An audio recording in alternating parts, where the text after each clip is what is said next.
코로나19 사태로 그렇지 않아도 힘든 서민과 소상공인들을 상대로 보이스피싱 대출 사기가 기승을 부리고 있습니다.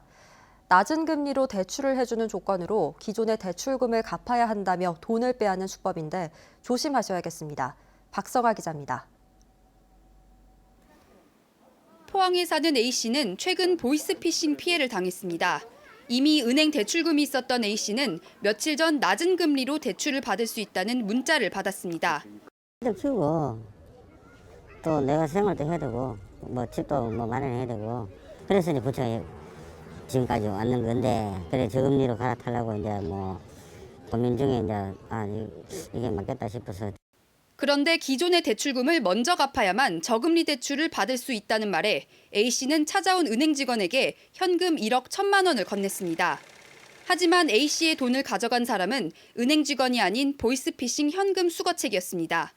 그전에는 그런 그 의심이라든가 이런 걸 했는데 설마 나한테까지 이렇게 올까. 작은 가게를 운영하고 있는 B씨도 최근 같은 방식으로 700만 원의 피해를 입었습니다. 코로나19 사태로 가게 운영이 힘들어 소상공인 대출을 받으려다 도리어 사기를 당한 겁니다.